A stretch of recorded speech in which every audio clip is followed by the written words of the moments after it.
우리의 인생에서 삶의 변화와 결정적인 일이 발생할 때는 그때마다 반드시 중요한 만남이 있습니다. 우리의 삶을 살아갈 때 중요한 일들이 있고 내 삶의 변화와 결정적인 일들이 있게 되는데 그때마다 우리는 중요한 만남이 있죠.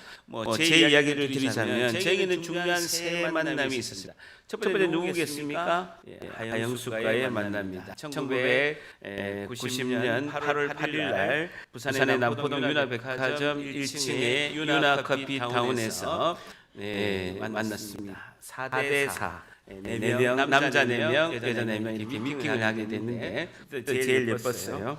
그래서 하영숙을 만나게 된 것, 저에게는 굉장히 큰 중요한 첫 만남이죠. 결혼을 하고 또 아이의 부모가 된 것이죠. 두 번째는요, 제가 교회와 좋은 담임 목사님을 만난 게 저에게는 굉장히 큰 은혜입니다. 제가 2001년도에 목요인 해운대 문화교회를 처음 가게 되고 너무나 좋으신 담임 목사님을 만났고 3년 가까이 양육을 또 받게 되고 오늘 제가 이렇게 포항에서 목회하기까지 이끌어주신 담임 목사님 너무 감사하고 그 이후에도 성경을 가르쳐 주신 목사님, 제가 신학대학원에서 너무나 좋은 교수님을 만남을 이제 들 수가 있겠죠. 세 번째는요, 책과의 만남입니다. 제가 대충 세어보진 않았습니다만 제가 책이 한 3,000권 정도 있는 것 같아요. 집에도 많고 이제 목양실에도 이렇게 많이 있는데 책을 통해서 귀한 저자들과의 만남이 있게 되고 그 중에서 가장 살아계신 하나님의 말씀인 성경을 통해서 하나님을 알게 되는 것이 제 인생에서 중요한 만남이라고 할 수 있습니다. 이 세 만남도 제게 가장 진짜 중요한 만남이 있게 되는데 그것은 제가 2002년도 3월 달에 가장 위대한 만남, 예수님을 나를 구원하실 예수님을 인격적으로 만난 것이 제게는 가장 큰 위대한 만남이라고 할 수가 있을 것입니다. 오늘 살펴보는 오늘 본문의 말씀은 예수님께서 예수님의 제자들을 처음 만나는 그 장면을 요한복음은 소개하고 있습니다. 예수님께서 예수님의 처음 제자들을 만나는 장면을 오늘 요한복음 1장 35절부터 말씀하고 있습니다. 세 파트가 있게 되는데요. 첫째는 세례 요한과 예수님의 만남이 있게 되고 세례 요한과 예수님의 만남이 있게 되고 두 번째는요. 이 요한복음을 기록한 사도 요한과 안드레와 예수님의 만남이 있게 되고 세 번째는요 시몬 베드로와 예수님의 이 만남이 있게 됩니다. 오늘 말씀을 통해서 예수님과의 위대한 만남의 의미는 무엇일까요? 라는 질문을 던지고자 합니다. 뭐라고요? 예수님과의 위대한 만남의 의미는 무엇일까요? 라는 질문을 던지고 오늘 한번 자세히 살펴보고자 합니다. 자, 요한복음 1장 35절. 예수님과의 위대한 만남의 의미는 무엇일까요? 요한복음 1장 35절 한번 같이 읽습니다. 시작. 또 이튿날 요한이 두 사람과 함께 섰다가 또 이튿날 동그라미 쳐보세요. 여러분 이튿날이라는 단어가 요한복음 1장에만 내도 29절에도 나오고요 35절에도 나오고요 43절에도 나옵니다.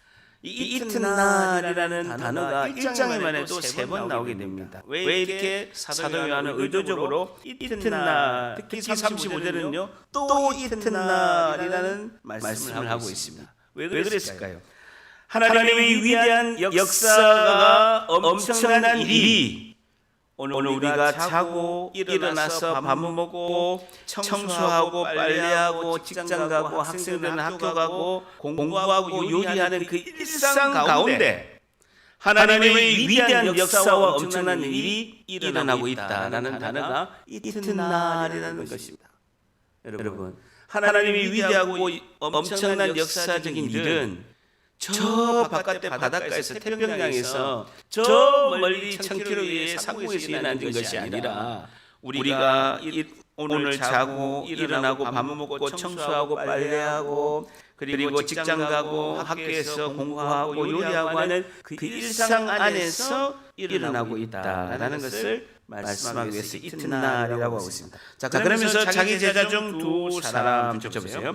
이 세례 요한이 자기 제자 중 두 사람과 함께 서 있습니다. 이 두 사람은요, 한 사람은 베드로의 형제 안드레라고 40절에 말씀하고 있습니다. 한 사람은 베드로의 형제인 안드레라고 40절에 말씀하고 있고, 또 한 사람은 누굽니까?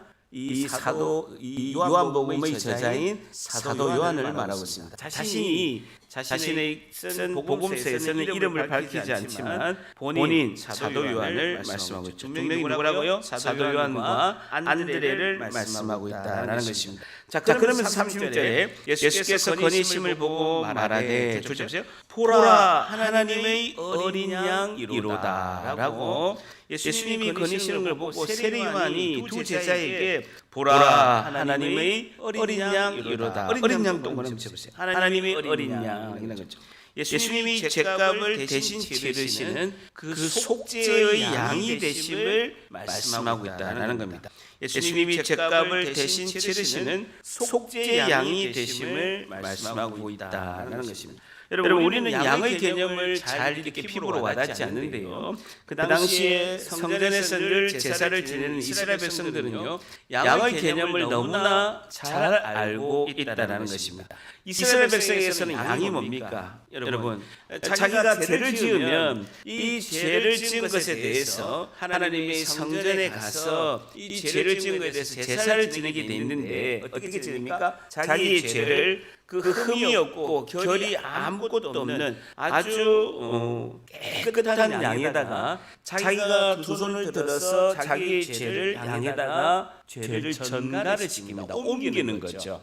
그러면 그 양에다가 자기의 죄를 다 옮기고 그 양이 내 죄를 대신해서 그 양이 죽게 됨으로써 죄값을 치르는 그것을 나타내기 때문에 하나님의 어린 양이라는 것은 내 죄를 대신 짊어져서 십자가에서 죽으시는 희생적인 예수님의 죽음을 의미하고 있다라는 것은 너무나 이스라엘 백성은 다 알고 있다. 예수님의 희생적인 사역, 세상을 구원하실 십자가의 희생적인 사역을 세례 요한은 뚜렷이 밝히고 있다라는 것입니다. 다시 말해서 세례 요한은 함께 있는 두 제자에게 예수님이 그리스도이시다, 예수님이 메시아이시다, 우리를 구원할 구세주이시다라는 것을 확인시켜 주고 있다라는 것입니다. 그래서 세례 요한은 자기 제자들을 이제는 예수님의 제자로 보내고 있습니다. 정말 유능한 이 두 제자, 너무나 아끼는 이 제자를 세례 요한은 예수님에게 지금 보내고 있는 중이다라는 거죠. 그 보내고자 하는 의도로 이렇게 말씀하고 있다라는 겁니다. 다시 말해서 세례 요한의 사명은요, 소개하는 자, 만남을 주선하는 자. 어찌 보면 중매쟁이라고 할 수가 있죠. 어떻게 알았어요? 중매쟁이라고 할 수가 있습니다. 예수님을 소개하는 자, 만남을 주선하는 자, 중매쟁이라고 이렇게 할 수가 있죠. 예수님을 만나게 해주는 만남을 잘 주선하는 자, 중매쟁이 역할을 세례 요한이 잘하고 있다는 37절 한번 같이 읽습니다. 시작. 두 제자가 그의 말을 듣고 예수를 따르거늘. 두 제자 사도 요한과 안드레를 말하고 있죠. 사도 요한과 안드레가 그의 말을 듣고 예수를 따르거늘. 듣고 동그라미 쳐보세요. 자발적으로 세례 요한의 그 말씀에 순종하는 자세를 보여주고 있다는 겁니다. 그 중매쟁이 세례 요한의 증언을 듣고 그 말에 순종해서 예수님을 따랐다라는 뜻입니다. 어쨌든 세례 요한이 자신의 유능한 제자 두 명을 예수님께로 지금 보내고 있는 것을 볼 수가 있죠. 그러면서 예수를 따르거늘 줄쳐보세요. 따르거늘, 이 단어는요, 예수님의 제자가 된다, 예수님을 향한 전적인 헌신을 하게 되었다라는 의미입니다. 예수님의 제자가 되어서 예수님에 향한 전적인 헌신을 이 사도 요한과 안드레가 하게 되었다라고 이렇게 말씀을 하고 있습니다. 여러분, 중매쟁이가 있으면 중매쟁이 옆에 누가 있습니까? 방해꾼이 있죠. 방해꾼이 있다는 것이죠. 방해꾼이 있다라는 것이죠. 제가 이제 2월 12일부터 한 주간 이제 영락 수련원에 이제 기도하고 와서 이만큼 하나님의 잔잔한 그런 은혜가 계속해서 물결이 우리 교회에 이제 임하고 있습니다. 우리 교회도 이제 예배에서 기도하는 가운데 응답을 받고 은혜를 받은 분들이 한 2, 3주간에 많이 계십니다. 이런 은혜를 받을 때 혹시나 은혜를 경험하지 못한 소외분들은 마음이 드는 분들은 또 이렇게 시험에 들기도 하죠. 그래서 아직은 하나님께서 이렇게 나는 아직 은혜를 못 받았는데 어떤 분들은 또 은혜를 많이 받아서 저한테 또 간증도 많이 하시고 하는 분들이 많이 계십니다. 그러나 이제 혹시 은혜를 경험하지 못한 분들은 이제 서운한 마음을 드시지 마시고 주님께서 더 큰 은혜를 베풀어 주실 줄 믿습니다. 너무나 확고한 진리가 하나가 있는데요. 절단합니다. 은혜가 있는 곳에 방해가 있다. 은혜가 있는 곳에 방해가 있다. 반드시 방해가 있다. 방해가 없으면요, 은혜가 진짜인지 가짜인지 한번 체크를 해봐요. 은혜가 있는 곳에 반드시 방해가 있다. 에즈베리에도 보면요, 그 1440명이 들어가는 그 예배당에 지금 한 달간, 지금은 이제 끝이 났습니다. 한 달간 그 예배하는 가운데 계속해서 한 달간 예배하는 가운데 사람들이 이제 7시간, 8시간씩 줄을 서서 한 사람씩 나오면 이제 이렇게 들어가도록 1440명이 계속해서 한 달 동안 기도를 하는 거죠. 그 가운데도 귀신이 들린 사람들이, 학생이 막 귀신이 나가는 어느 누구가 귀신을 쫓아내지도 않았어요.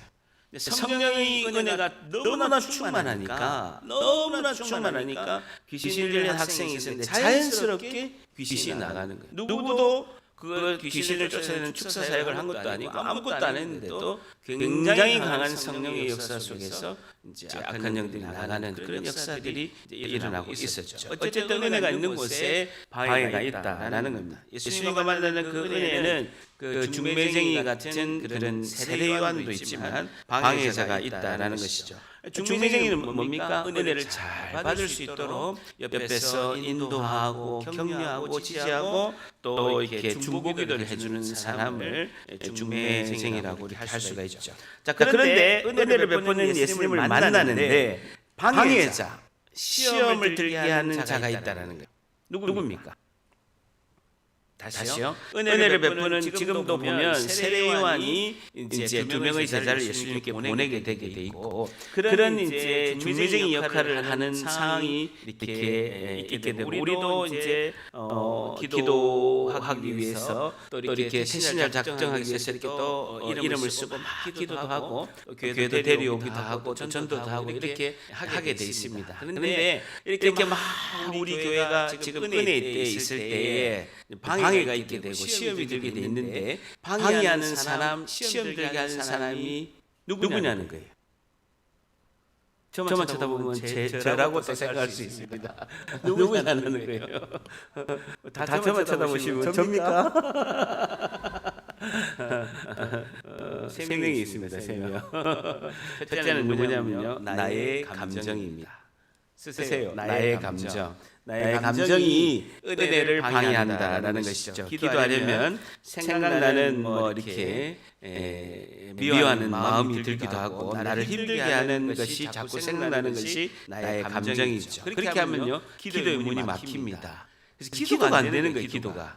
은혜 때는 기도의 충만함을 받아야 되는데 미워하는 마음이 생기면 나의 감정으로 인해서 이제 방해가 되는 것이죠. 두 번째는요, 나의 상처 트라우마입니다. 나의 상처 트라우마. 전혀 그런 의도가 아닌데도 그것이 나의 상처 트라우마가 있으니까 그것이 내가 힘들고 시험에 빠지게 되는 것이죠. 상처와 트라우마를 잘 극복하고 회복하면 은혜의 문이 활짝 열릴 줄 믿습니다. 우리 교회에 은혜가 임해서 그런지 몰라도 지난주에 주일날도 우리 목사님 한 가정이 와서 여러분 우리 다 간 빈 예배당에 오셔서 우리 교회 한 4번째 오신 분이네. 이제 정말 지금 교회 분위기가 너무나 다르다. 네 번째 왔는데도 정말 목사님 희한하게 다릅니다라고 하고 지난주 목요일에도 노예 시찰장님하고 임원분이 갑자기 우리 교회 방문하셔서 그분들도 우리 교회 오셨던 분이거든요. 교회 분위기가 예전에 왔을 때보다는 굉장히 다르다라고 해서 많이 칭찬도 해주시고 격려도 하고 한참 동안 이제 시찰장님하고 임원분하고 말씀을 이렇게 나눴습니다. 그러면서 이제 부산에서 멀리 오신 귀한 선배 목사님이기 때문에 제가 이른 저녁을 이제 대접을 했어요. 그래서 영일 때 보면 여러분 큰 건물 횟집 있죠? 이름이 뭡니까? 바다원에 가가지고 엄청 비싸더라고요. 그래서 최선을 다해서 목사님이 이제 대접을 해서 회를 이렇게 대접을 했습니다. 근데 이제 두 분을 모시고 가서 제일 비싼 걸 시켰거든요. 한 분이 회를 드시는 거예요. 회분. 와, 너무 난감하더라고요. 알았으면 그걸 고깃집을 갔지 횟집을 갔겠습니까? 다 나왔는데 목사님 제가 회를 못 먹어요 이러는 거예요. 그래서 너무 제가 당황스러워가지고 이 비싼 싱싱한데 드셔야 됩니다 하니까 말씀하는 거는 신방을 하시다가 상한 회를 드신 거예요. 예전에 그래가지고 응급실에 가셔서 일주일 내내 고생하셔서 그 트라우마가 있어서 회만 먹으면 설사 3일간 하고 굉장히 장염에 걸리고 힘든다는 게 이게 아주 좋은 애든 나쁜 애든 그 이후로는 회만 먹으면 배탈이 나고 설사를 내서 힘들다라고 하시더라고요. 그래도 제가 아이고 죄송하다고 계속해서 알았으면 횟집을 안 갔을 것인데 죄송하다라고 계속 말씀을 드리니까 목사님께서 오늘은 정말 열심히 먹어서 배탈이 나는 이것을 오늘 한번 극복해 보겠다고 엄청 잘 주시는 거예요. 세무식은 제가 3잔밖에 못 먹었습니다. 다 드신 거예요. 그리고 가다가 또 막 운전하고 가시다가 배탈 나는 거 아닌데 전혀 그런 거 없고 배탈이 나면 제가 너무 죄송한데 전혀 그런 거 없이 아주 이제 배탈 난다고 잘 극복했다라고 이렇게 말씀을 했습니다. 사랑하는 성도 여러분, 은혜가 있는 곳에 방해가 있습니다. 그 방해와 시험은 우리가 반드시 극복해야 하나님의 은혜 문으로 들어갈 줄 믿습니다. 모든 사람은 다 상처와 트라우마와 시험이 다 있습니다. 저도 있어요. 저도 상처 있고 트라우마 있고 시험 있고 다 있다는 거예요. 근데 이것을 하나님 앞에 내어놓을 때 하나님께서 반드시 치료하실 줄 믿습니다. 상처와 시험은요 치료의 대상이에요. 저를 따라합니다. 시험과 상처는 하나님의 치료이다. 한 번 더. 시험과 상처는 하나님의 치료이다. 한 번 더. 시험과 상처는 하나님의 치료이다. 그 하나님께 내어놓고 하나님의 은혜로 회복하고 극복해야 될 것이 시험과 트라우마라다. 시험과 트라우마와 상처라는 것입니다. 여러분 세명기독병원은요 병을 잘 치료하는 것이 목적입니다. 근데 세명기독병원 정문에 딱 들어가면 오른쪽에 뭐가 있습니까? 1층에 스타벅스 커피가 있어요. 근데 세명기독병원에 치료하러 갔는데 1층에 갔는데 스타벅스에서 불친절하고 커피가 맛이 없는 거예요. 그럼 병원에 안 가고 다시 오면 나만 손해예요. 여러분 병원에는요 병을 잘 치료하면 되는 거예요. 영적 병원인 교회에 오면 하나님의 은혜 가운데 잘 치료하고 영적 병원장인 예수님으로 인해서 우리가 잘 치료받고 회복되고 잘 극복해서 하나님의 은혜 가운데 충만해야 될 줄 믿습니다. 은혜를 베푸는 예수님은 그 놀라우신 은혜로 한 명 한 명을 세밀히 치료하시고 은혜 가운데 이끄시고 주님이 손 꼭 잡고 이번에는 반드시 극복해서 하나님께 영광 드리는 우리가 될 줄 믿습니다. 세 번째는요 나의 환경입니다. 나의 환경. 예수님을 만났는데 방해되는 것이 첫째는 나의 감정, 두 번째는 나의 상처와 트라우마, 세 번째는요 나의 환경입니다. 여러분 기도하면서 소망하는 일들이 너무 잘 되면요 교회 안 와요. 너무 잘 되고 기도한 만큼 계속 잘 되고 이러면요 일한다고 교회 안 와요. 너무 기도응답이 안 되면요 너무 기도응답이 안 돼서 하나님은 살아계신 건지 우리 교회는 기도응답도 안 되네 하면서 교회 안 와요. 그래서 하나님은요 적당히 응답해 주세요. 하나님은 나에게 맞게 적당히 응답하신다. 저도 적당히 응답하시길 기도합니다. 너무 잘 되면요 절대 교회 안 옵니다. 일이 너무 재밌고 돈 버는 게 너무 좋아서 교회 안 온다고요. 너무 응답이 안 되면 우리 교회는 왜 이렇게 기도해도 응답이 안 돼? 이래서 또 교회를 안 온. 적당히 될 것 같으면 안 되고 안 될 것 같으면 되면 계속 와서 기도하고 이렇게 하는 거죠. 그래서 하나님은 밀당의 대가. 절대로 하나님은 줬다 뺏었다를 잘하신다. 그러니까 하나님이신 거예요. 맞춤형으로 하신다라는 것이죠. 어쨌든 하나님께서는 자신의 한계를 우리가 잘 극복하고 치료해 주시는 만큼 우리가 은혜를 받는 줄 믿습니다. 자, 38절 같이 있습니다. 시작. 예수께서 돌이켜 그 따르는 것을 보시며 물어 이르시되 무엇을 구하느냐 이르되 라비여 어디 계시오니까 하니 무엇을 라비는 번역하면 선생이라 무엇을 구하느냐 동그라미 접으세요. 헬라어로 제테이테라는 단어인데요. 찾아다니다라는 뜻입니다. 찾아다니다라는 것입니다. 찾아다니다라는 것이죠. 무엇을 찾아다니냐? 인간이 궁극적으로 찾고 구해야 될 것은 무엇인가? 너는 지금 나를 만나서 무엇을 찾고 구하고 있느냐라고 예수님께서 처음으로 이야기하십니다. 첫 음성, 요한복음의 첫 음성이 제자들에게 무엇을 구하느냐라고 말씀하고 있습니다. 너가 궁극적으로 찾아 구하는 것은 무엇이냐라고 안드레와 사도 요한에게 묻고 계십니다. 나를 따르는 동기가 무엇이냐? 예수님을 따르는 동기가 확실히 무엇이냐라는 것이죠.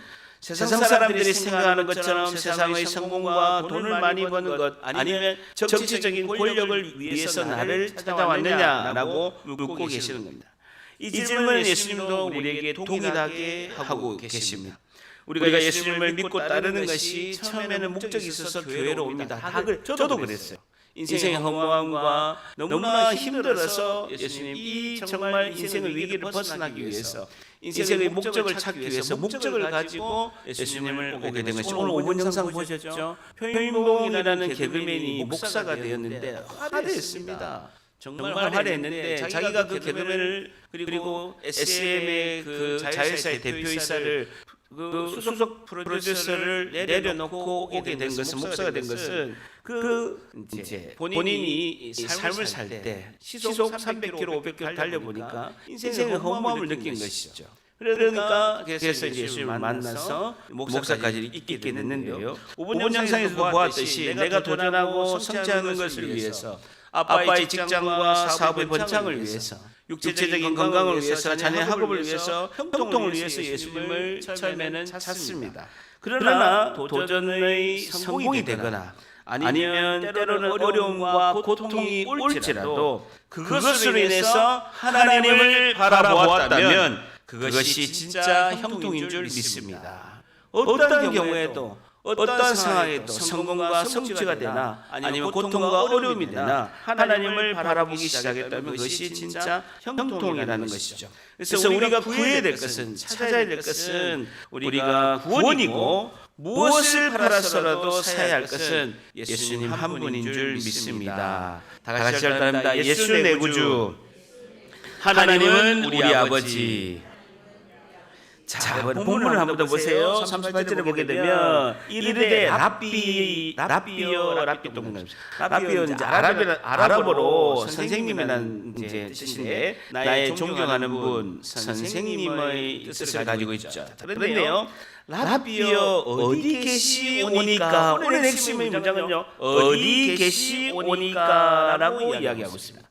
너가 무엇 때문에 나를 찾아서 만나러 왔느냐라고 예수님께서 물어보시는 거죠. 무엇을 구하느냐라고 물어봤는데 두 제자가 뭐라고 답합니까? 라비여 어디 계시오니까라고 대답을 하는 겁니다. 이것은 관용어입니다. 이것은 뭐냐면요, 내가 겸손히 선생님의 말씀을 듣겠습니다라는 표현이에요.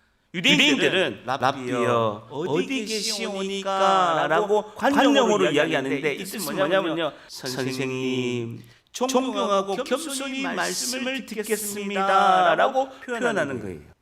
무엇을 구하느냐? 내가 세상의 부귀와 정치적인 권력과 내가 잘 사는 걸 원합니다라고 말하면 예수님께서 잘못 찾아왔다. 너가 나를 그렇게 찾아온 것은 잘못됐다라고 할 것인데 무엇을 구하느냐라고 했는데 라비여 어디 계시오니까 선생님 하시는 말씀을 겸손히 듣겠습니다라고 답을 하고 있습니다. 놀랍게도 사도 요한과 안드레 두 제자는 세상의 성공과 돈을 많이 버는 것을 아니면 정치 권력이 아닌 예수님 말씀을 듣겠습니다라고 자신의 최대 관심을 표현하고 있는 거예요. 너무너무 놀라운, 너무너무 예수님께서 원한 답을 이 두 제자가 하고 있다는 거예요. 예수님과의 위대한 만남의 의미 첫 번째는요, 예수님과의 위대한 만남의 의미 첫 번째는요, 예수님을 만나면 예수님의 말씀을 듣기 시작합니다 라는 것입니다.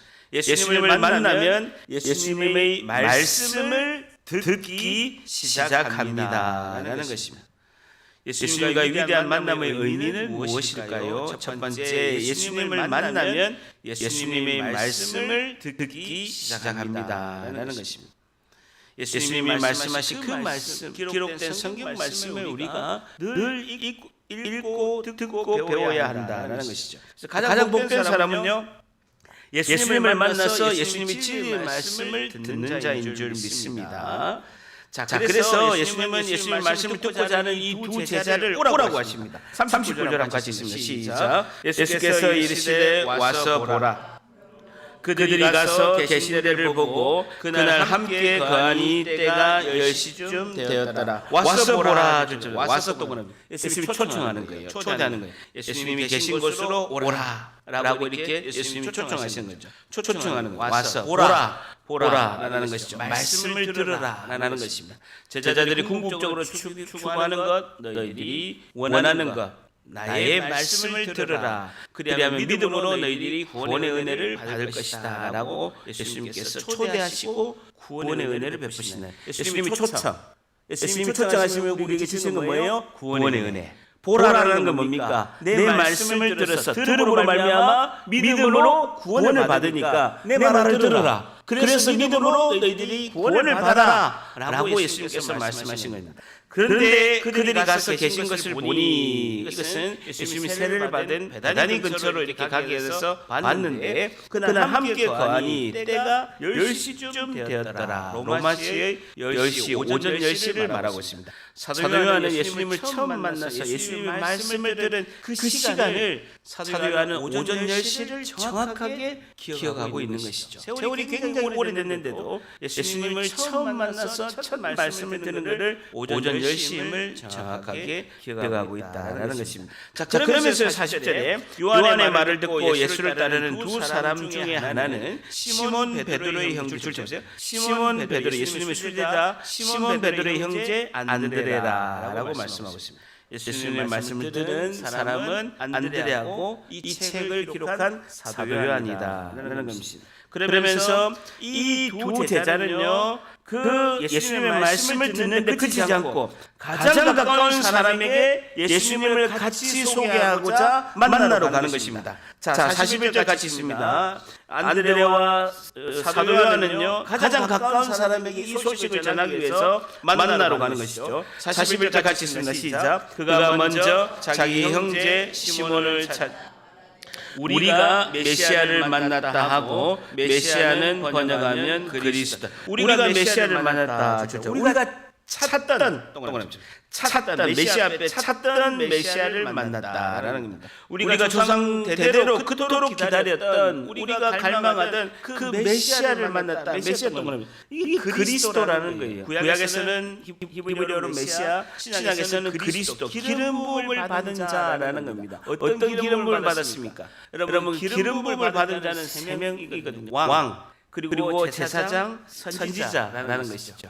왕이면서 제사장이고 선지자, 이 세 가지 직분을 한 몸에 가지고 계신 죄 빠진 인류를 구원하실 메시아 예수님을 만났다는 겁니다.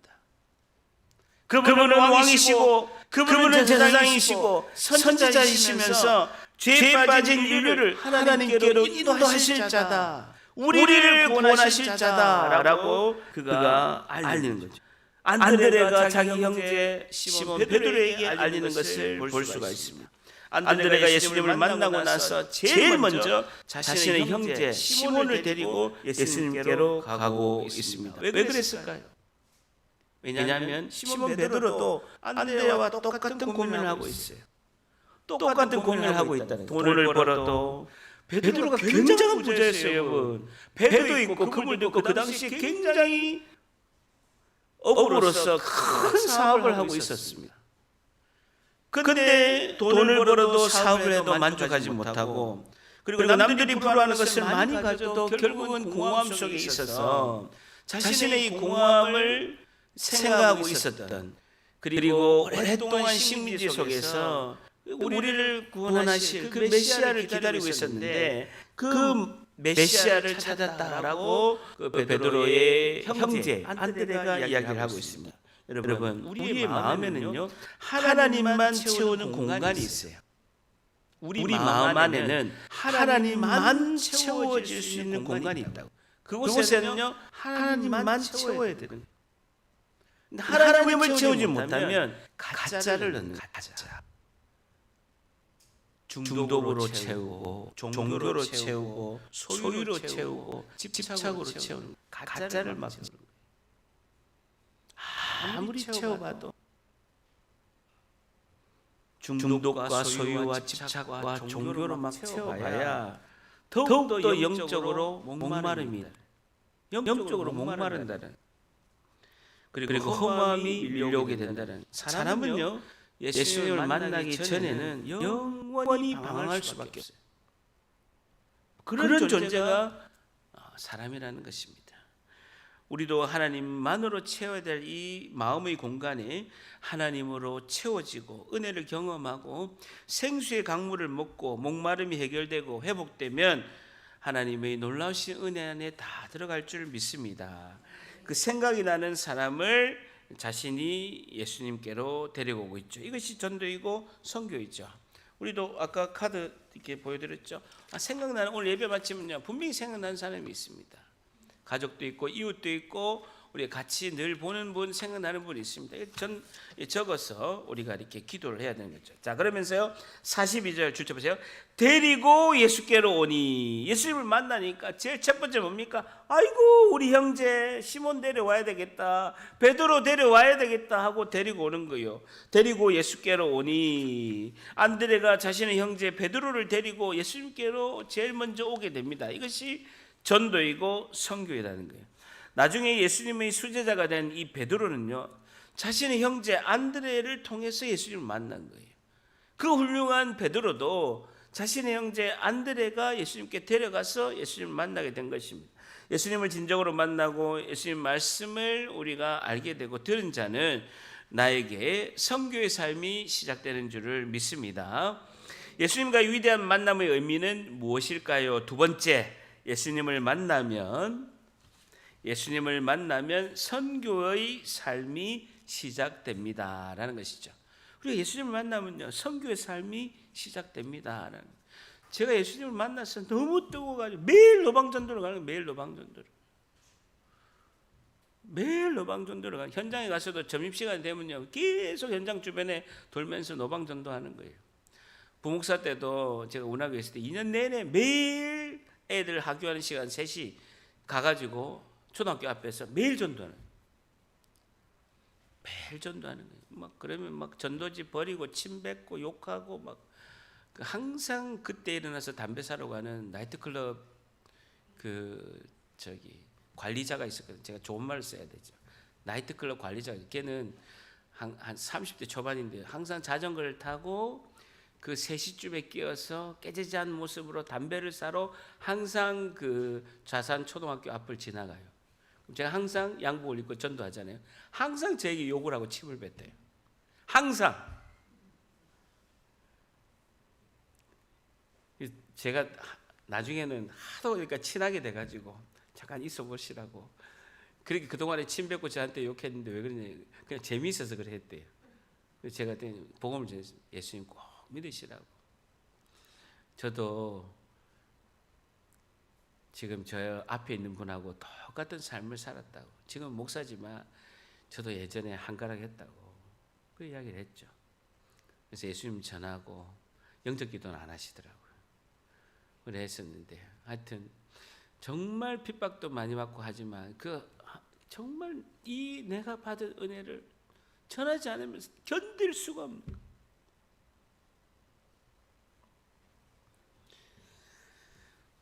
하나님께서 충만히 채워주시는 은혜에 이때 우리가 기도하고 인도하고 영혼을 주님의 품으로 돌아온 역사가 넘칠 줄 믿습니다. 자, 보시고 이르시되 42절에 보면 보시고 이르시되를 예수님께서 그 만남이 짧은 순간의 찰나였지만 직접적으로 진지하게 베드로의 성격과 사람됨을 예수님이 통찰하시는 거예요. 순간적으로 그 베드로를 처음 보셨을 때 짧은 만남의 순간이었지만 직접적이고 진지하게 베드로를 만나시는 예수님의 모습을 볼 수가 있습니다. 그래서 보시고 이르시되 예수님께서 베드로의 성격이나 사람됨을 다 통찰하신 거예요. 파악을 하신 거예요. 그러면서 주님이 이렇게 합니다. 내가 요한의 아들 시몬이니. 줄자 보세요. 예수님은 처음 본 시몬 베드로를 그가 누구인지를 어떤 상태인지를 정확하게 알고 있는 거예요. 요한의 아들, 너희 아버지 이름이 요한이지 요한의 아들 시몬이니 장차 게바라 하리라 하시니라. 게바는 번역하면 베드로라라는 것입니다. 이것은 뭡니까?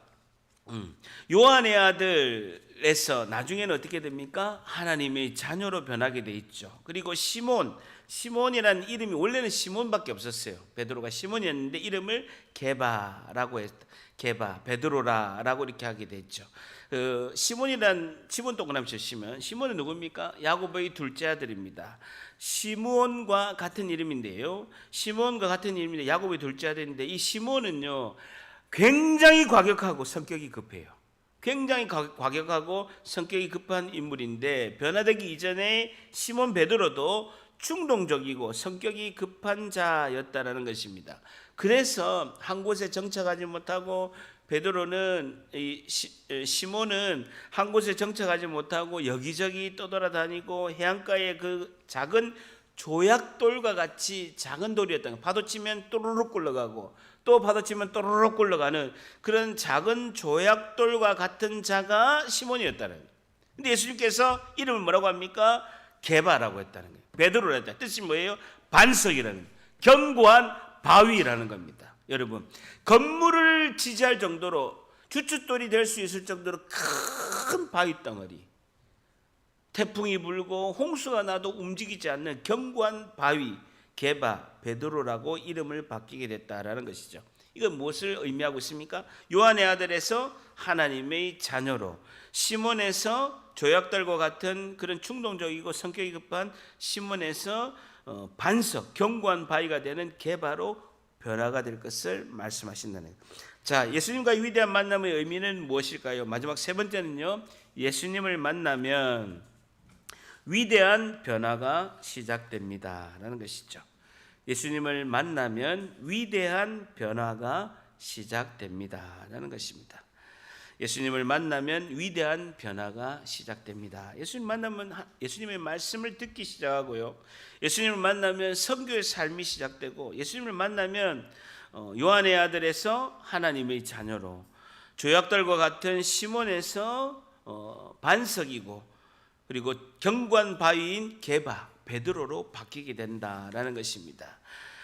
시몬 베드로는요 충동적이고 성격이 급한 자였습니다. 그게 변하지 않았습니다. 그러나 그 성격이 급하고 충동적인 사람들이 보면요 심약하고 연약한 자예요.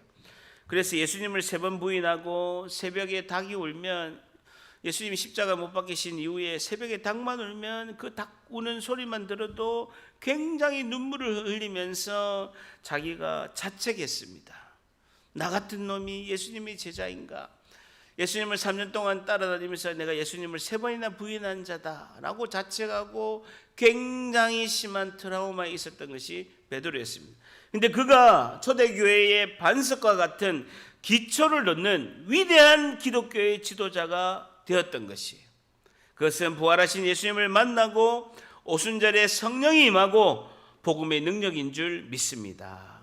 그 가운데 오순절에 성령의 능력이 임하고 부활하신 예수님을 만나서 요한복음 21장에 그가 치료를 받고, 그리고 그 성령의 능력으로, 복음의 능력으로 초대교회의 가장 위대한 지도자, 가장 제자 중에서 큰 자가 되었던 것이 베드로입니다. 복음의 능력 가운데 있는 사람들은 구원을 넘어서 자신과 이 시대를 변화로 이끄는 자로 나아갈 줄 믿습니다. 우리가 복음의 능력으로 희망과 회복과 변화의 은혜를 모두 경험할 줄 믿습니다. 우리 모두 한 주간 예수님과의 만남 가운데 예수님 말씀을 듣고 선교의 삶을 살며 위대한 변화의 길로 나아가시는 우리 모두가 되시기를 주님의 이름으로 간절히